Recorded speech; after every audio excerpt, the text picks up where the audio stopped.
Well, good afternoon, everybody. As you might have guessed, I'm very excited for this week's show and this week's guest in particular. Bronwyn Scrivens is an industrial real estate broker and a good friend of mine.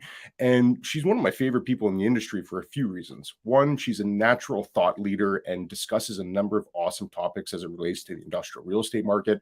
But she's also just a great broker, one of the best brokers that I know. So it's an honor to have her on the show. And we're going to talk about a number of things. We're going to talk about her journey getting into industrial real estate brokerage, how she got into it, some of the things that have made her successful along the way, and then we might even jump into some of the topics that her and I've chatted about recently, such as supply chain issues and technology and industrial real estate market. So we might jump into that as well. And then also want to encourage any questions that come up, whether you just want to hear Bronwyn's thoughts on the industrial real estate market, or if you have specific questions about her journey as an industrial real estate broker, please feel free to put that in the chat, and we'll answer as many questions as we can. And if you're watching this after, thanks for tuning in. And if you wouldn't mind leaving a like on this or a comment, even afterwards, that'd be greatly appreciated as well. Without further ado, it's my honor to have Bronwyn join me on the show. Bronwyn, thanks so much for joining in. Thank you very much for having me here, Chad. That was a very, very high praise. I appreciate that. Well, you go out of your way to produce some amazing content, and you and I have had the pleasure of being interviewed on an other podcast before where we were both guests. So it's neat being on this side where I get to put on the headphones and the mic and ask you questions specifically. So thanks again for joining in. And I want to jump right into it here as well. And again, I'd encourage anybody that's tuned in, feel free to ask any questions you have for Bronwyn. We'll cover as much ground as we can. You saw that I had a few points in there about wanting to get what's some tips that you'd have for people that want to succeed in industrial real estate brokerage. And then the next two sub points were joining network associations, networking in general, as well as content creation. And I'm sure that those latter 2 points did contribute to your success in a large part. So we'll dive into that in more detail. And then, like I mentioned in the intro, I also want to just discuss some more macro level industrial trends, which we could jump into that afterwards as well. But if you wouldn't mind starting, just tell me about your journey getting into industrial real estate, why industrial real estate, and where you've come to in this point so far. For sure. Yeah, no, I got into brokerage. I graduated from a university out in the East Coast of the United States. I went to Cornell, and I was fortunate to be able to take a commercial real estate degree out there, which is really kind of what fostered my interest in getting into this career field. I didn't know what I wanted to do. I just know I wanted to work in commercial real estate, which is pretty cool because I feel like I'm part of that first generation of individuals that actually got to take some education in commercial real estate. It was available, not everywhere, but it was available where I went in New York, and that got me going, which now we obviously have great programs here in Edmonton as well through the University of Alberta, through NAIT, through Grant Mac. But previous to that, you really didn't know how to get into the commercial real estate industry. I feel like so many people kind of just fell into it through the most random of ways. But I knew I wanted to get into it. I started working at a commercial real estate lending institution and quickly realized that was not the path for me. Just being I feel like I'm quite motivated, and I like to, I guess, reap the rewards from the work I put in. And I found that job was very linear and kind of 9 to 5, like you're in your desk, you're doing your work, you go home after. And I was hungry to get out and succeed. And I obviously clearly love to talk. So I wanted to be more in a customer facing role. So I ended up leaving. I went and did a bit of traveling, and I came back, and I was just by fortune introduced to someone that worked at Cushman & Wakefield in Edmonton. They weren't really advertising any positions, but just by the nature of luck, I would say, a position opened up within the industrial group there. And I was fortunate enough to kind of, again, fall into industrial real estate. I don't know that I particularly chose it, but I do have experience just through my family with industrial real estate. And so for me, I kind of fell into it, and I worked my way through that. And I love industrial real estate like yourself. I think we have a shared passion for that now. And there's nothing else I'd rather be doing than industrial real estate at this point. So now I'm working with an Edmonton-based firm called Omada Commercial. And it's great because we have a lot of autonomy. We can call whoever the heck we want to call. And we're not bound by the restrictions that some of the corporate shops kind of have, just being a bigger entity, which has allowed me to do a lot of this type of stuff like you do, Chad, which has been great for my brand and for growing the business. Yeah, and you and I share a lot in common on that front because we both have. You still do an active blog. I blogged for a number of years as well. We're both active on social media. Both you and I love talking about industrial real estate, so we've been on podcasts and we just try and share as much information as we can. And that point you made about a lot of the larger companies having policies where they prevent you from doing it, or you've got to get HR approval to do it. There's people out there that I'm sure would love to create more content, but they're just restricted from doing it. So I'm glad that you did make that move. Your last brokerage is a great firm. There's a lot of great people there, but you having content and adding to the community what you add on a regular basis is very valuable. And we'll talk about it at the end, because I do want to actually jump into how you'd recommend to someone to start creating content on their own. But I guess one thing that I would ask next is, what's your experience as a broker right now? You had a little bit of knowledge on it, much like myself. I didn't know anything about industrial real estate before I started, so you have to kind of get that learning curve up, and it's like drinking through a water hose where you're trying to gobble up as much as you can, but there's a lot of overwhelming information. What's been your journey from starting, and you can go back to your first firm where you were more of an introductory role to now you're in a senior role at a smaller firm, but it's still a noteworthy firm. What's been your experience from a broker standpoint, going from one firm to the next, and where is things at for you right now? Yeah, no, it's so I've been in the industry for about 8 years now. It's interesting to look at kind of the transition of career and the things I've learned. I feel like a lot of what I learned was by making mistakes. Unfortunately, it's doing things wrong, or not asking the right questions, or just not even knowing the right questions. Like, you don't know what you don't know until you know it, and then you're like, oh crap, that's something I need to lock away in the brain for later. I think that it's a lot of trial by error. And I don't know. I mean, every firm's different, but I found it was a little bit of trial by error, where you just kind of have to like jump in with 2 feet and prove that you are capable of getting out there and finding business. Ultimately, if you're going to be a broker, you need to be able to find business and bring business in, whether it's listings or tenant work or working with purchasers or whatever. I mean, you have to find ways to put yourself out there and differentiate. And what I found about the industry as a whole when I first started was and it may be a little bit still, it was a little bit in the dark ages, or a little bit behind what a lot of other industries are in. And I'm sure you've talked about this at length with other members on your podcast, but the residential sector does a much better job of marketing themselves on different means and trying to differentiate, and probably because there's just way more competition within the residential sector, that they're forced to kind of find those ways to separate themselves from the crowd. Industrial, or I guess commercial real estate in general, it's been a pretty tight-knit community, and I would say it still is. And so I think a lot of brokers haven't felt the need, or felt they had to kind of put themselves out there in unique ways, because they've just always been able to get business done.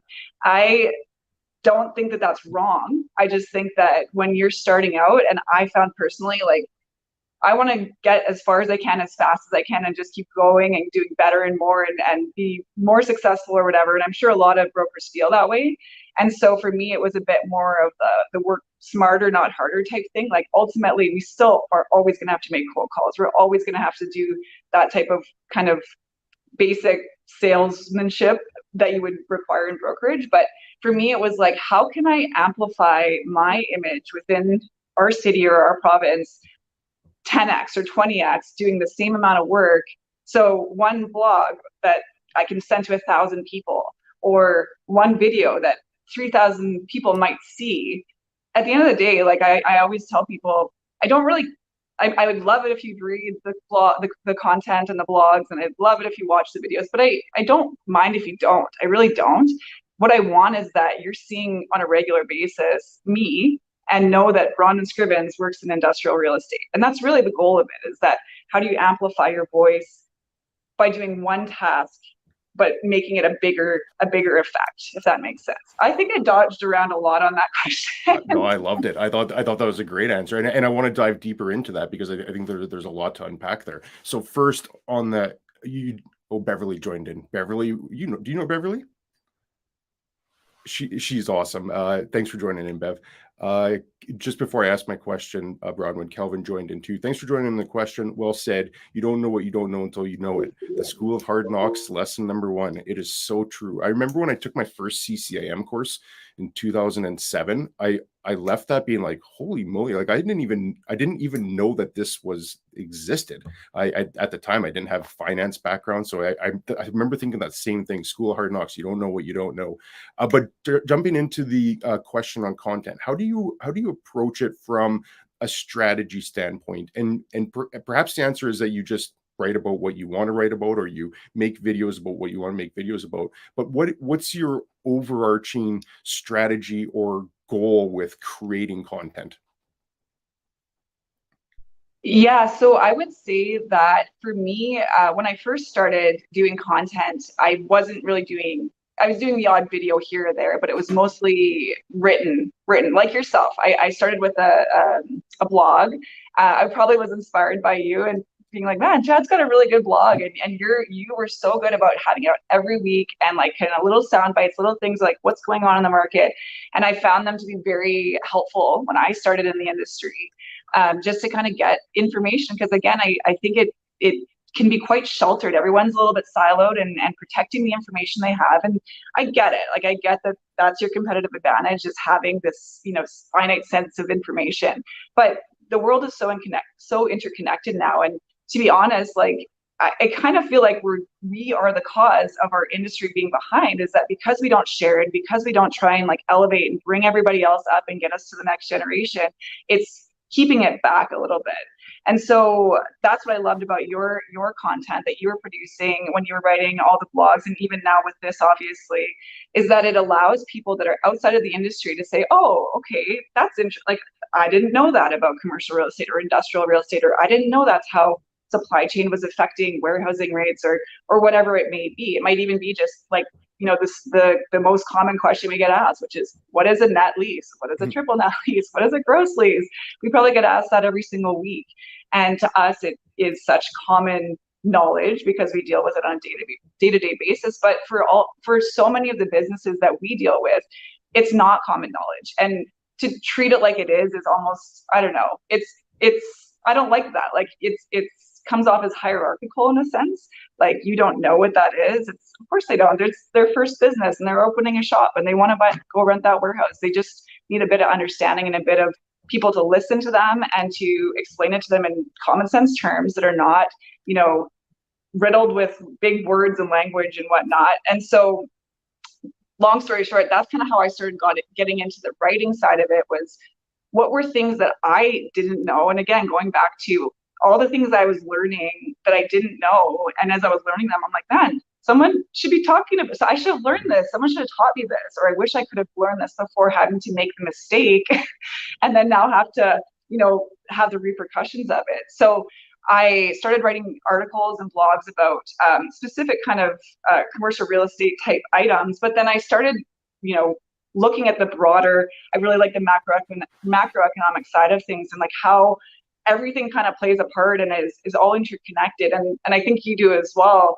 And so it was like my content got a little bit broader and broader and broader. And it's like, well, how is this affecting this? And how is that affecting that? And what I really found was I was writing about what I liked to learn about and things that I was reading about on a day-to-day basis, not only for my own interests, but to be honest, when I'm cold calling, I have things to talk about now. I can actually speak to what is going on in the market and provide some value. And I think ultimately the whole circle of this conversation that I think we're going to have is, how do you provide value to your clients and to the influencers in the market and all those people that we interact with on a day-to-day basis, that isn't just saying, hey, I'm Bronwyn Scrivens, I sell real estate, I'm amazing, look at this deal I just did.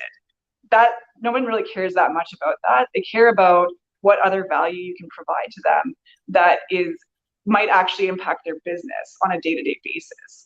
And so now my little videos are kind of, I guess, an add-on to the blog, but just trying to, again, amplify the voice of it and get that content out to more people. And video is just a great mechanism for that.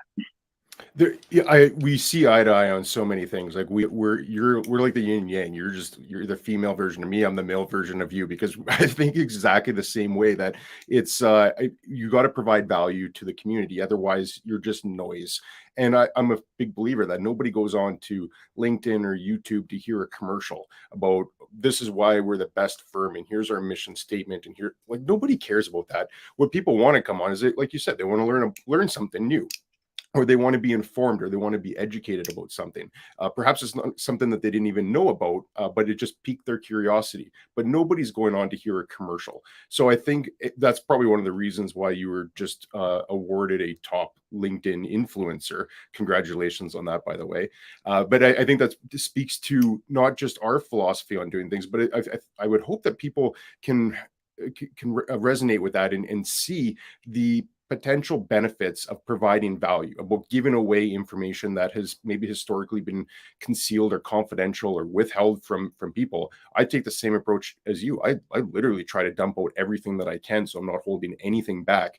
Just try to provide as much information as I can, with the hope that somebody sees it and maybe they're like, okay, well, I learned something on that, but I might have a blind spot here. Maybe he can help me. If they've watched a few videos, maybe they reach out to me. I think that that's a business development tip that people can use, is give things away, as opposed to just saying, and Beverly gave a high five. Oh, yeah, thanks, Beverly. And Beverly and you and I, Bronwyn, are on the exact same page. She thinks the exact same way. Is you've got to provide something to the community so that they actually see some value in it, as opposed to it just coming across as an advertisement. So what I really want to get your insight on a link on content creation. You're advanced on this. You're a long way down your road. You've written a number of articles. You've got a website. You're active on social media. You're an award-winning LinkedIn participant. You're farther down that road. What would you do? You started your career all over again, or if somebody was starting their career right now, what baby steps would you say to someone so they can start creating content? Yeah, and it's really an interesting one, and I'm probably like you, where I do get asked this quite a bit because we are active in this field, and you don't want to go out there and just, again, like you said, just start spewing noise, because that's actually can be negative. It can have the opposite effect of what you're looking for when you're just providing like blah, like commercial real estate, or just like spewing facts that someone's already said. Like, you need to provide your value. Like, what is your value? What do you know that someone else might not know? It might be something you literally learned yesterday, but that was a valuable piece of information for you. And so it probably is a valuable piece of information for somebody else. If I was starting out today, and like, this is kind of what I looked at when I was beginning to do content creation.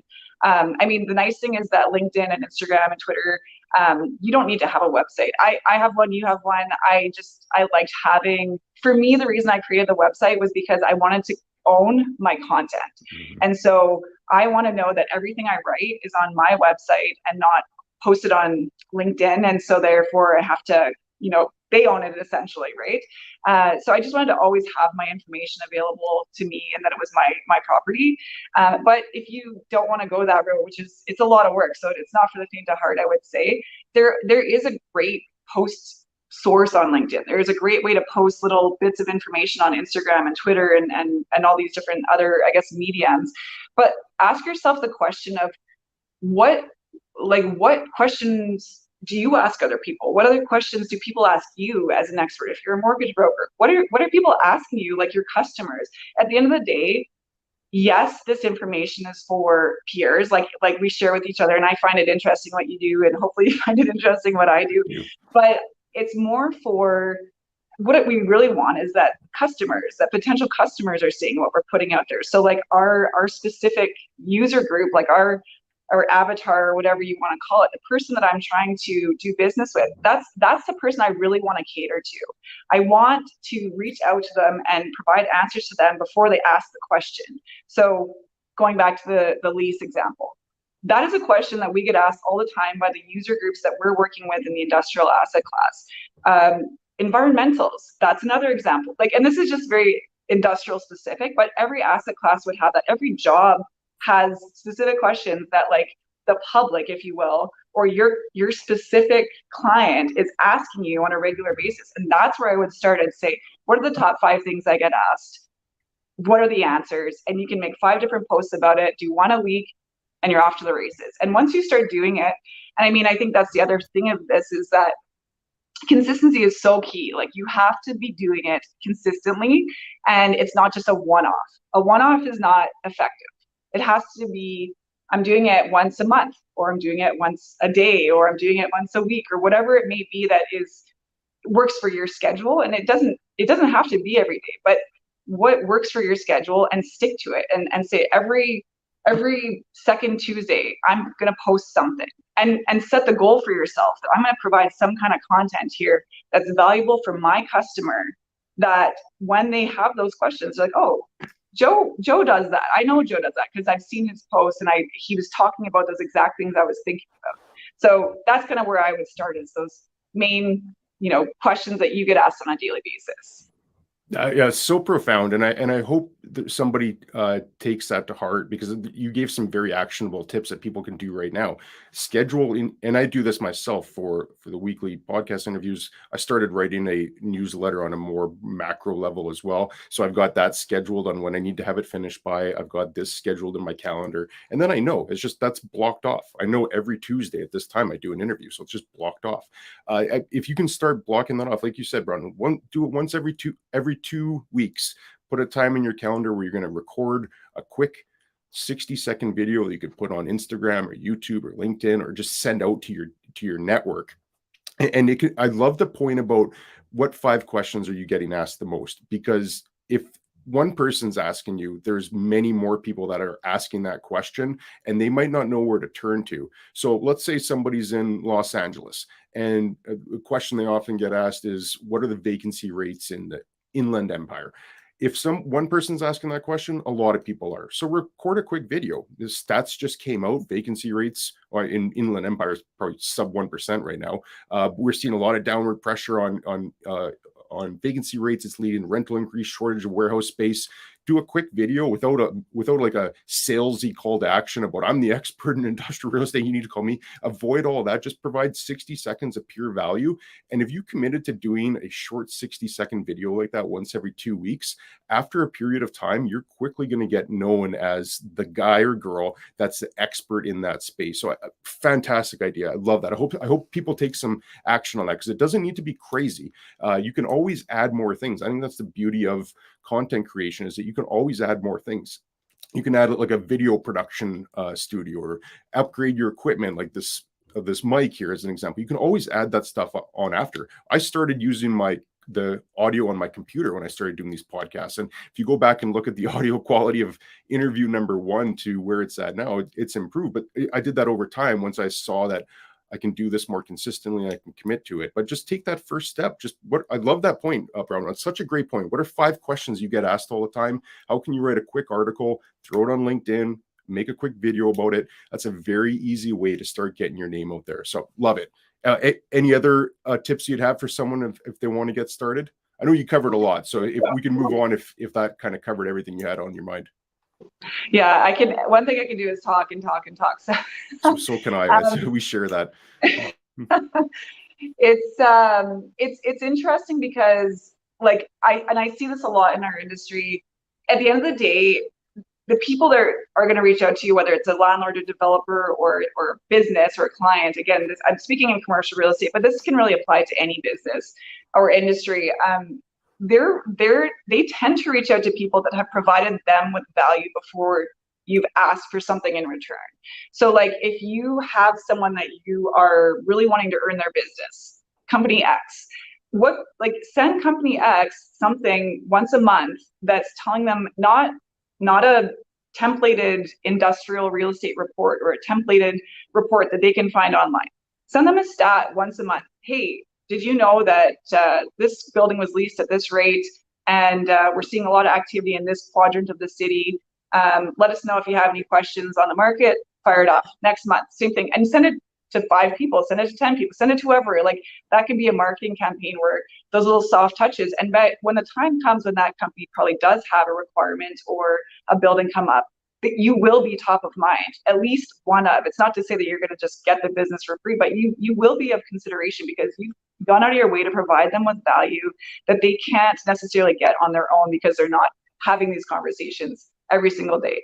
And going back to sharing information, it's like you're trying to answer questions before they ask them of you.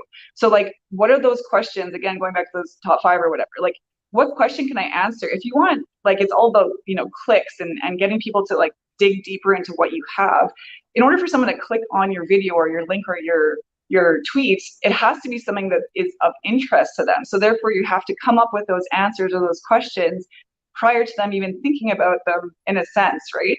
So again, it's just kind of always being on your toes. And as far as, again, once you get through those kind of 5 or whatever questions or items that you think are of interest to your market or your customer base, literally take your phone with, like, we all have our phones on us all the time. If you are out on a tour or you're out with a client and they ask you, oh, that's a good question, write a note in your notes in your phone.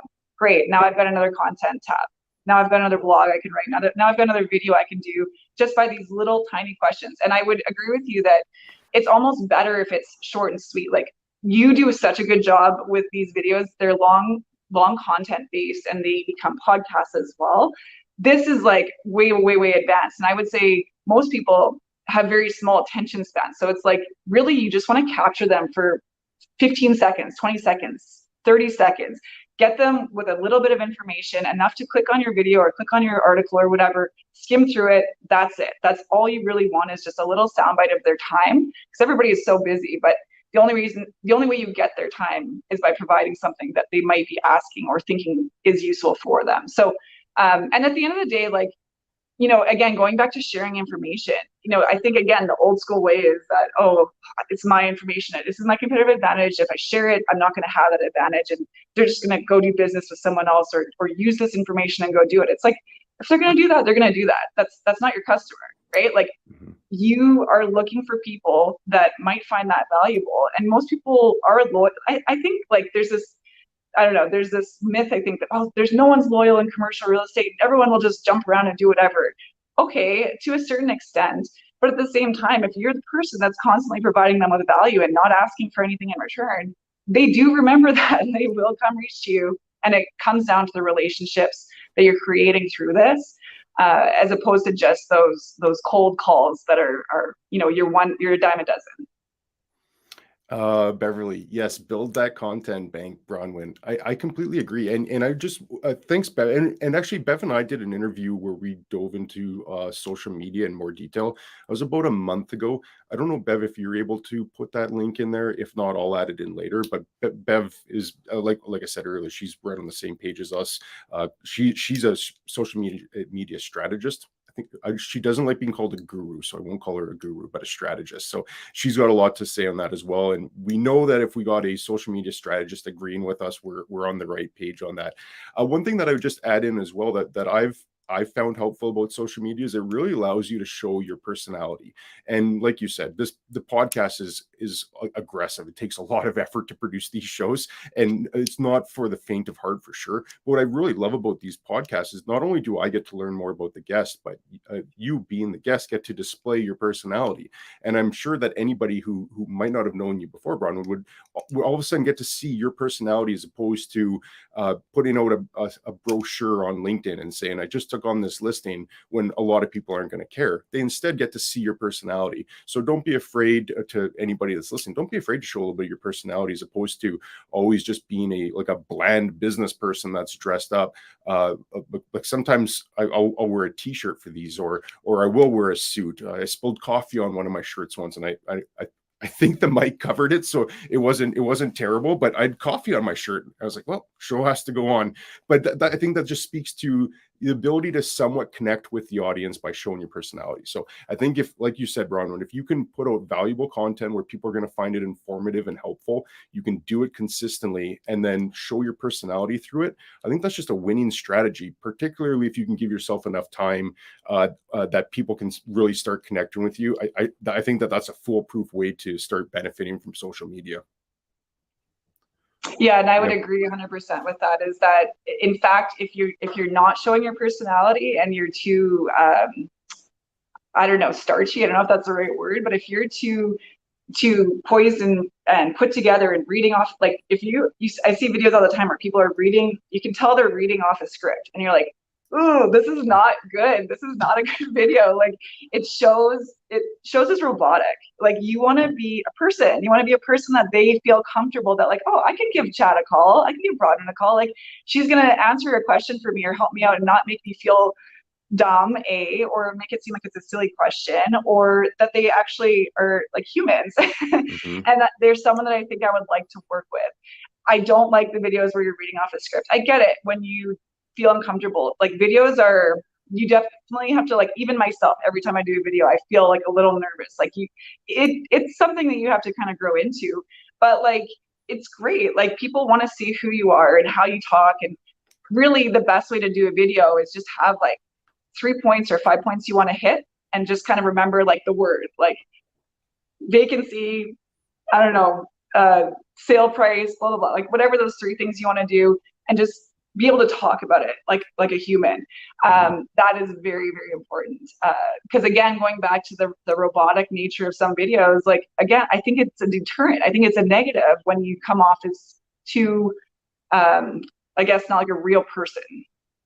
It's funny you say that because when I record my videos, I try to imagine that I'm talking to somebody. And if you go into that into with that mindset, you're not going to go up to a potential client and say the vacancy rate was 5% and it was down 25 basis points from Q3. But that would just be ridiculous. Like the person would just be like, I've got a meeting, I've got a hard stop I got to get to. But if you're like, we're seeing some movement in the market right now, and it's actually vacancy rates have come down, and this is what it means. If you have that more fluent conversation, I think you're just going to resonate with the audience, whether it is one person that watches your video or whether it's hundreds of people. I think if you have that approach that you're talking to somebody, you're not, because I agree, those boring scripted videos are tough to watch. Actually, it's sometimes I just look at them like, just give me the bullet points. Like I can go through this faster myself than having to like watch you labor over some of the tough words in there. Like, why did the editor put that word in there? Just give me the bullet points. But if someone came out and had an engaging conversation,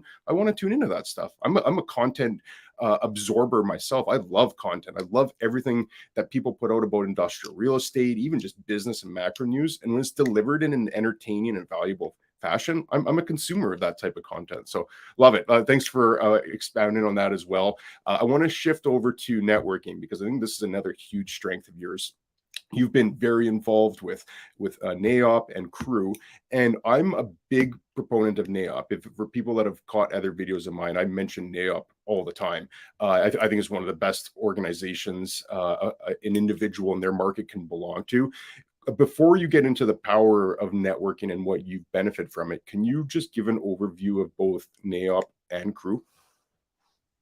Yeah, so NAOP is the Commercial Real Estate Development Organization. So basically, the membership is going to be, in our city anyway, and I believe it's like this in most cities, from my experience anyway, is that it's kind of the who's who of the development side. So that would be actual developers, it would be brokers, it would be bankers, lawyers, planners, like city planners, architects, space design, like literally anyone that you can think of that would be involved in the process of commercial real estate development.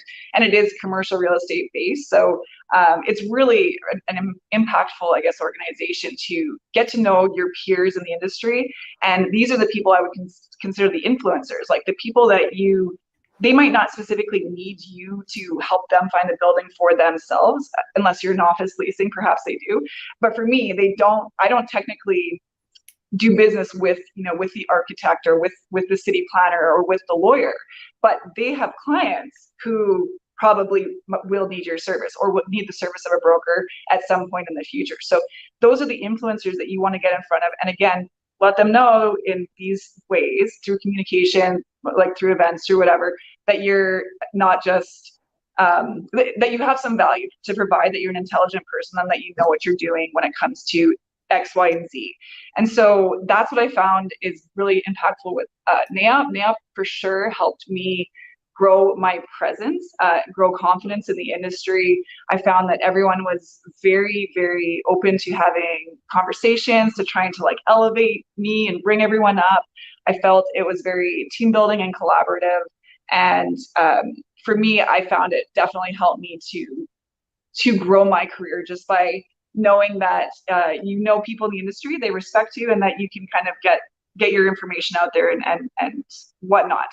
CREW is the Commercial Real Estate Women Organization. It is not just for women. It is predominantly women, but men can join it as well. But it's, again, just another organization designed for women that are in the field. There are a few of us, but we are growing. And to try and help elevate and provide mentorship and education and, you know, referrals if we can to other ladies in the field. And there's some heavy hitters, let me tell you. Mm-hmm. Well, So you're one of them. Yeah. Well, thank you. But that's been really good as well, just to kind of learn or meet some of the other commercial real estate, I guess, ladies in the field, which are, again, they can be lawyers, accountants, space planners, like you name it, but have some relationship to this industry. I think that it's very important to get involved in those organizations, because if you're just kind of sitting behind closed doors in your office trying to get work done, at the end of the day, it goes back to what we kind of started this conversation off, which is, how do you amplify your voice 10x by doing one action? Okay, so by joining an organization like that, what the work that I'm doing, now 10 people know what I'm doing, as opposed to just me or just to the few people I'm cold calling or I'm meeting every day. How do you get your voice out there to more and more people?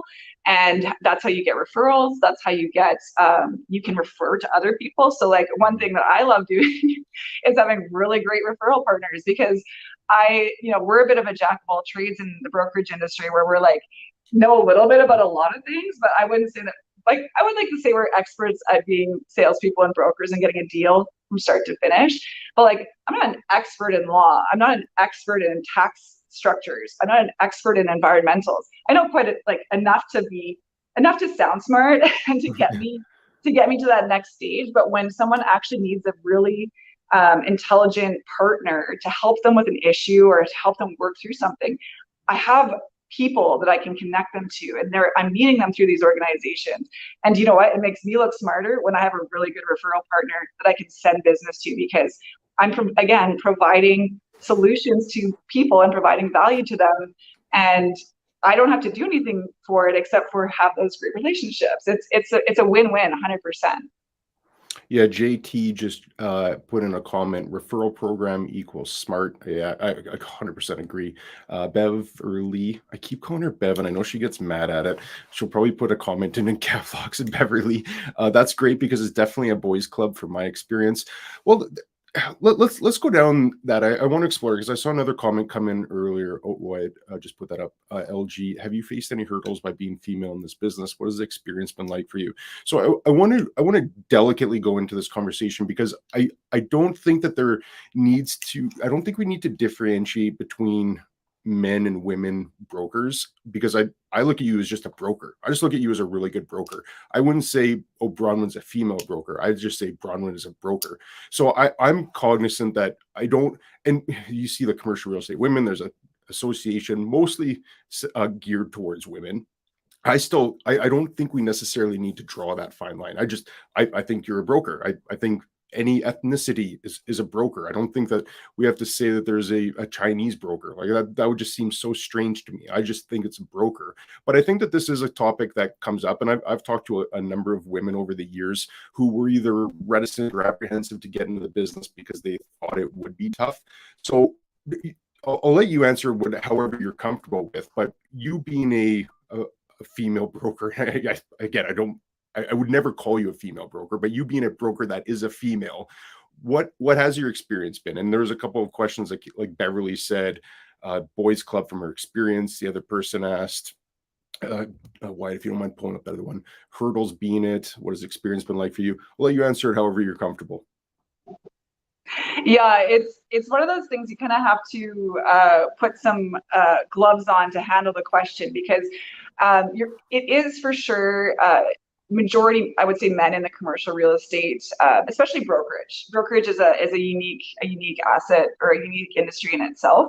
But my personal experience is that, just like you, or the way that you're portraying it, I'm just being viewed as a broker, and I don't feel like I personally have been in any way negatively looked at because I'm a female. If anything, I would say a lot of people are quite excited, like, oh, great, like Mm-hmm. we've been wanting to work with a female broker. We've been wanting to work with a female. So if anything, I think it's been more positive than negative, or feeling like I'm not able to succeed because of my gender.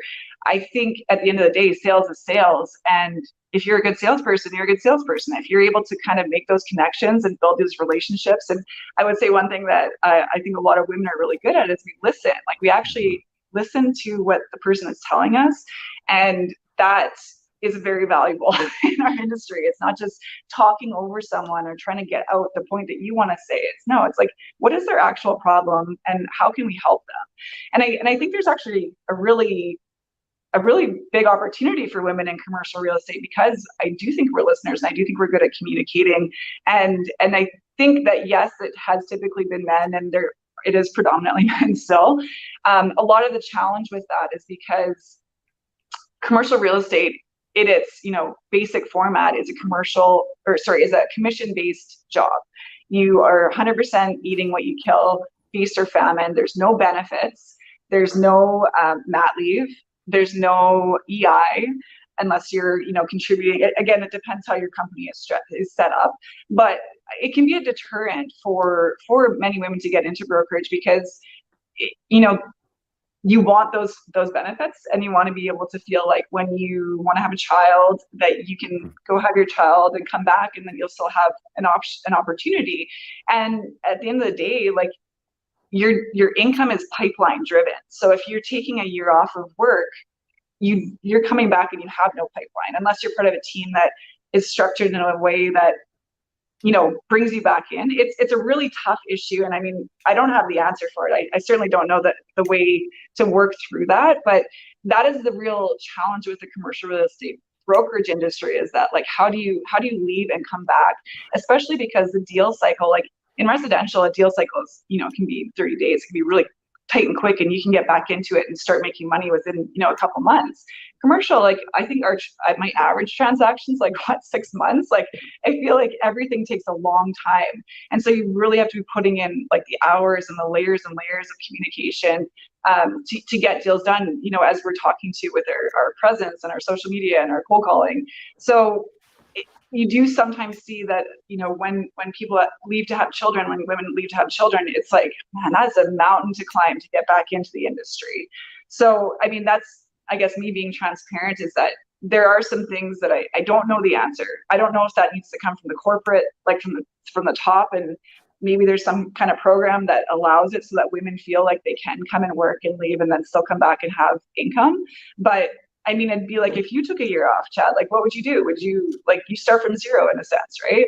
Mm-hmm. Yeah, I agree. I don't think that there is a perfect answer on that either. But from my own experience, and I've been doing this for a long time, some of the best brokers I've ever met are women. So there are obstacles that, like you mentioned, about mat leave and stuff that people have to work around, but I wouldn't say let that discourage you, because and JT had a great point on here.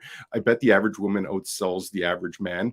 And I would agree with that. I think if you there's fewer women in the industry, but if you take on average, I agree. I think that there's a huge place in this industry for women, and ethnicities too. It's long been like the old white man, and I started when I was a young white man, but I'd still like to see a lot more ethnicity diversity in general. And I think there's room for it. So on JT's point, let's move on to the next topic here. A couple of great questions that have come in. Afzal, if you could pull up that comment, Wyatt.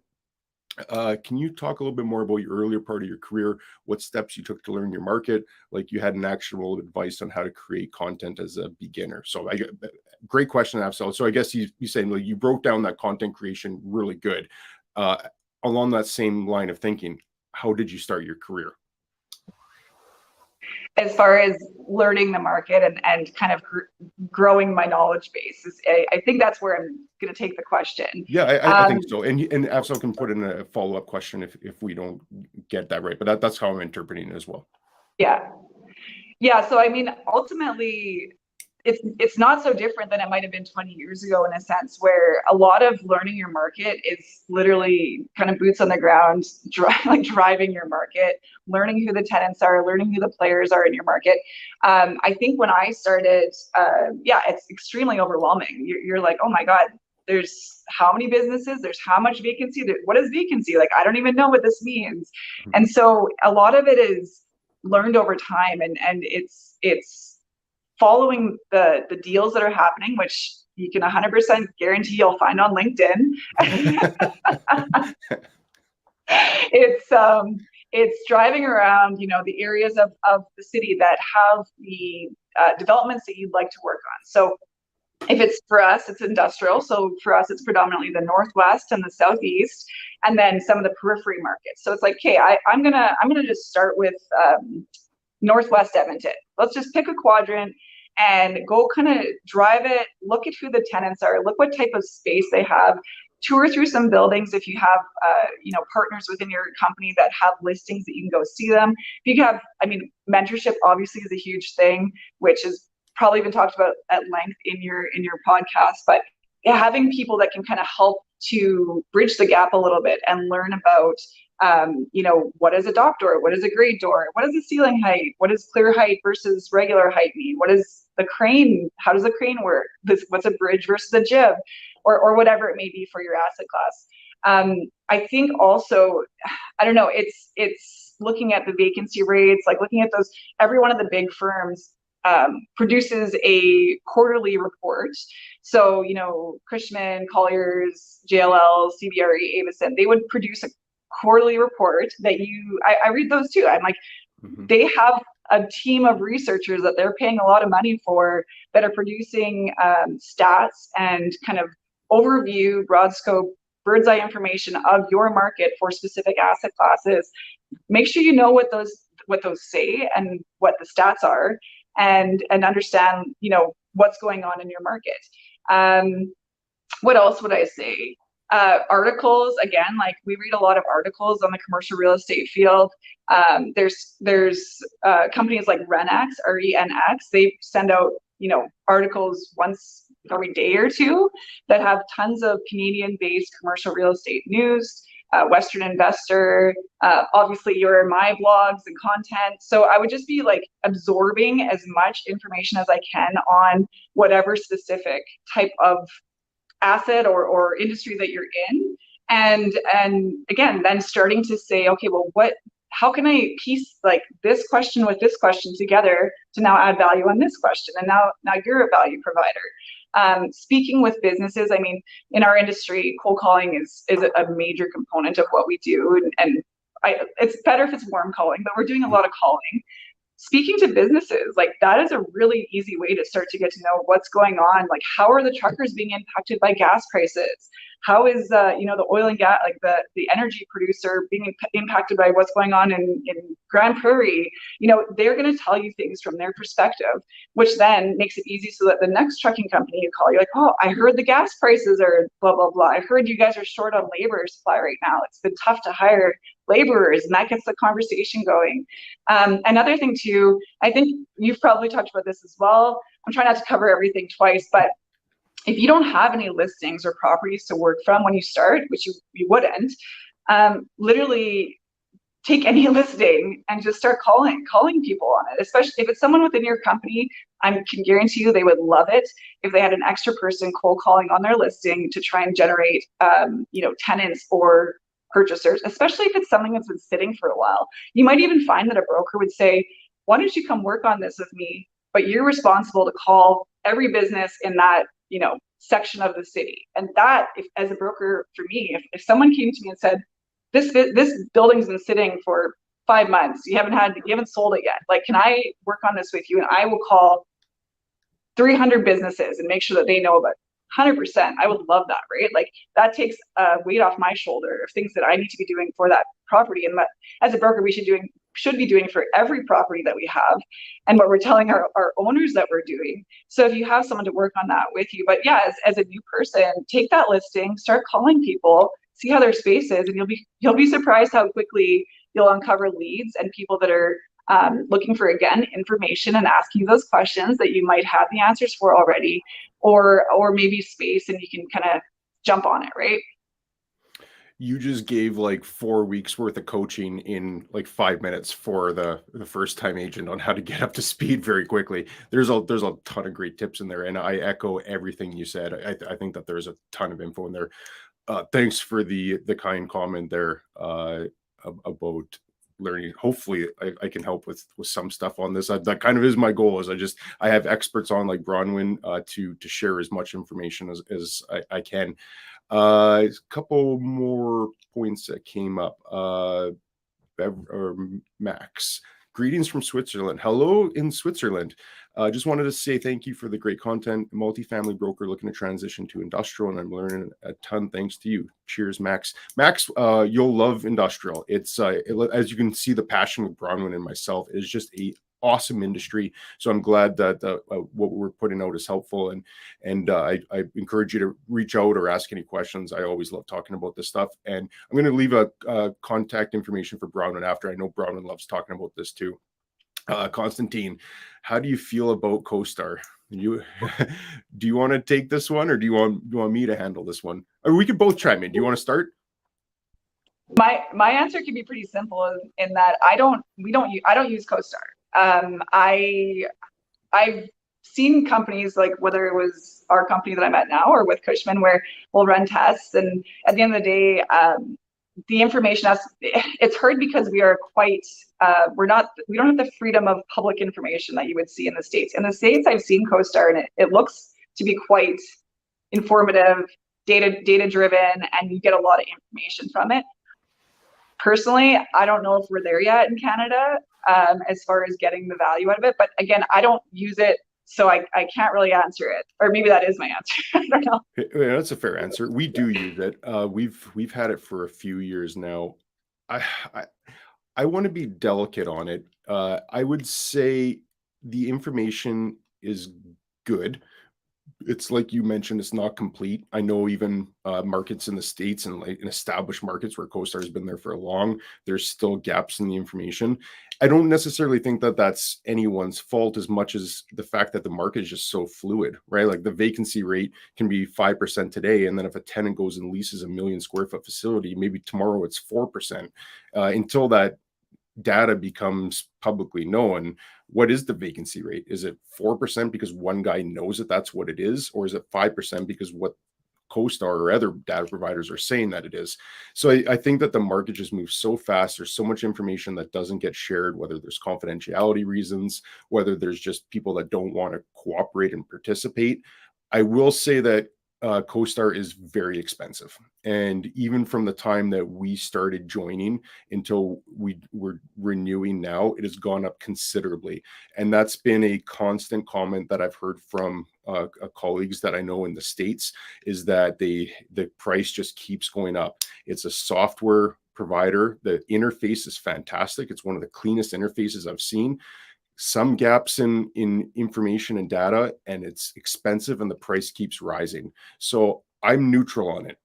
I don't know if I'd necessarily recommend it or discourage someone from it. If the price was less, it'd make it a lot easier for me to recommend. It's very, very expensive software, and they seem to increase in the price, which as a customer, you just can't feel good about it. Funny story, actually, I canceled my Netflix recently, which was like $16 a month or something, which I didn't even notice it coming off my credit card. I was just angry as a customer that I'd been with Netflix for probably a decade, and they just kept increasing the prices to the point where I just thought they're treating the customer like just a profit center where they can keep increasing the prices and people don't notice. So I canceled Netflix, a $16 a month payment, just because I was mad about that. So maybe that summarizes how I feel about CoStar. For the foreseeable future, we still plan on using it though.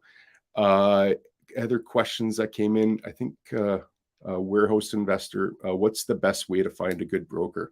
Great question. How would you answer that, Bronwyn? The best way to find out, so I guess if I was selling, if I had a building and I was looking to find someone that was selling, most people usually ask their close, at the end of the day, people want referrals. They want a recommendation from someone that they trust who has maybe used a commercial broker in the past and that's had a good experience.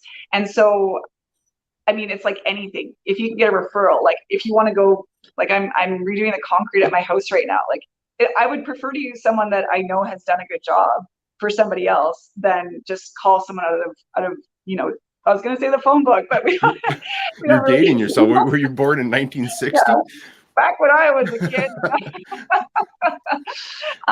When you look on Google. So what I would say is, I know definitely people use Google, and if they just need, a recommendation, I'll just Google it.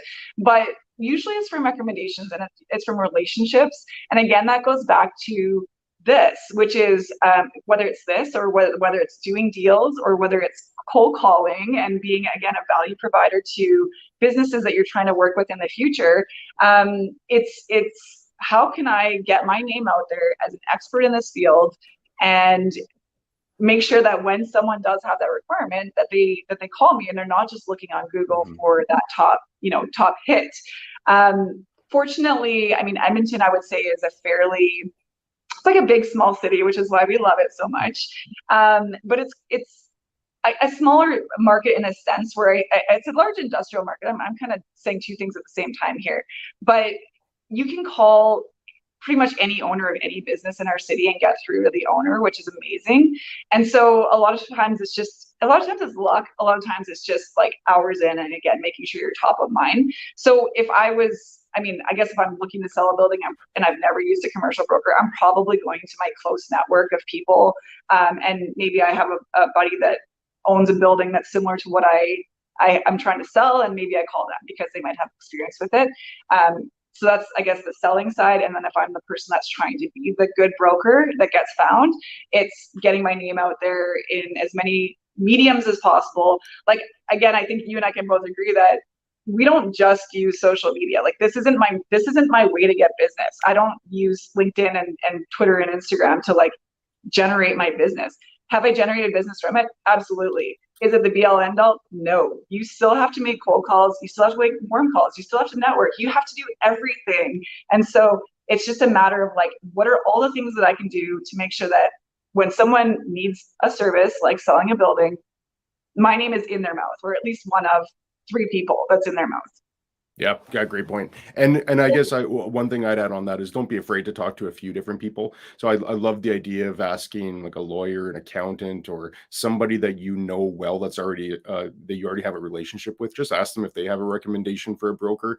Perhaps you do find somebody on LinkedIn or some social media platform, and you reach out to them as well. Just don't be afraid to talk to a few people, because ultimately you want to find the right fit for you, and that it's a two-way street. It has to be a right fit for the broker too, of course, but it's a longer term relationship than most people give it credit for, because it can take several months to sell a building. If you've got multiple properties, or if you're a company that's looking to go into multiple locations, you could be establishing a multi-year, multi-decade relationship. So instead of just going off a recommendation with someone that you don't click, maybe you find someone that you don't know but you have a better experience with. I think it's equally important to have somebody that is competent and capable of doing the job, but you also need to find someone that you can have a long-term relationship with. So a great question for that. Great answer, Bronwyn. I think we still have time. Can we go a couple minutes? I thought there was 1 or 2 more questions in there. Wyatt, are you good, Bronwyn? Fine. Good to keep going. Okay. I thought we might have had a couple other comments in there. Was there one from Chris on there? I think Chris Davies joined in, who we did a podcast interview with Chris one time as well. I think it's really the team and the principals you're working with more than a corporate program that facilitates coming back more effectively. So I think he's probably going back to that comment we had about going on mat leave. And I agree. I think that does actually provide a very valuable solution. Coincidentally, we have a woman on our team who is on mat leave right now. And it has worked out great, because we were able to adapt the business that she had, and she can go on mat leave comfortably knowing that she still has a position whenever she wants to come back. She's a great broker. We'd welcome her back with open arms. But if she didn't have that team, that does make it tough. So great point, Chris. If you're on the right team and the right principals and partners, I think that can really help it. Kelvin, thanks for the question and joining in. Appreciate the point on simply sharing what you know and avoiding egos. The best place to work for and do business with are the ones who respect all questions and appreciate the need for discussion. Couldn't agree with you more, Kelvin. I think you're spot on. And Bronwyn, you've noticed this, I'm sure, as well, is that there is ego in this business, and there's healthy ego and there's unhealthy ego. I like to think that I'm the first one to make fun of myself. I wore a shirt that had coffee stains on it. I when some of my videos, I do bloopers at the end where it's like 30 seconds of me just doing insane, stupid things. So I think that there's like healthy ego as like confidence, and you know that you've got the ability to help someone solve their problem. But it's the unhealthy ego that is, I think it's dissipating. I don't think it's as strong as it was when I first got in the industry in 2005. I think it's come down a lot from there. And it's probably just a cultural thing. It's probably just like the next generation being more cooperative and willing to share information. But what are your thoughts on that? Anything to add in on that? Yeah, I mean, I think like to be confident enough to call complete strangers and try and provide services to them, you have to have a bit of an ego or a bit of confidence to like feel comfortable doing that. It's not easy to do that. It doesn't feel good to be rejected all the time. Mm-hmm. So like you have to be able to kind of have that armor on, that when you get those rejections that you're like, it's not me. It's something else. They're just having a bad day or whatever it is that you have to tell yourself. But I do think that the entire structure of the industry is definitely changing, where like I look at, our peers in the industry, and I would say like you and I, we're friends, like we're at different shops. We would technically be competitors in a sense, but like I think of us more of as collaboration partners. Like we're going to do a deal together, and I want to make sure that I can call you and we can have a conversation and we can work through it, as opposed to, trying to strong arm you into something and make you pissed off at me so that, maybe I'll win on this deal, but I can tell you who's not going to call me on the next one. You're not going to call me on the next one. Right. And I think all of us are kind of looking at this long range career and saying like, I want to work with these people and enjoy myself and not feel like I have to win on every single cent and dollar, it was the way it was done. And I don't fault, some of the older brokers, because that's how they were trained, right? Like that's how you had to do it. Every single cent did matter, and losing or gaining a foot made a difference to them, right? And I think there was a lot more kind of going behind each other's backs and all that kind of stuff that happened. Whereas again, now, like, I really think that, I mean, I certainly think this way, I know you think this way, where it's about the bigger picture. It's like, what is the long range plan for my career here? And like, I want to enjoy working with the people in the industry, and I do. And like, I work very hard to have good relationships with everybody, because at the end of the day, like, we're friends. Like we all want to do well, and there's enough business out there for us all to do very well. So we don't need to be like chomping on each other that way. Yeah, good point. And you're right. We are technically competitors, but that might even seem strange that I invited a competitor on and I've heaped all this praise on you, because you have earned all that. You are an awesome broker. You put out a ton of great content, and that's what I do want to wrap up with is encouraging people to reach out with you on LinkedIn. I don't know if Beverly is usually quite awesome at putting links for LinkedIn. If she can still put that in, if she's still on, that'd be fantastic. If not, I'll put that in the comments. I think it's also in the description. I encourage people to reach out to Bronwyn. You can tell that she is a wealth of knowledge, and she's willing to share information as she can. And then also check out her website, because she's putting out some awesome articles on a macro level, overview on what's happening in industrial real estate. So I'd encourage you to check out our website and our LinkedIn. I'm going to end with this comment from JT. There's plenty of sand on the beach. Being friends with your competitor and sending leads back and forth is awesome. JT, I couldn't agree with you more. I want to thank everybody for joining in. If you got any value from this, please hit that like button. And more importantly, go check out Bronwyn's LinkedIn. Bronwyn, thanks again. Always a pleasure.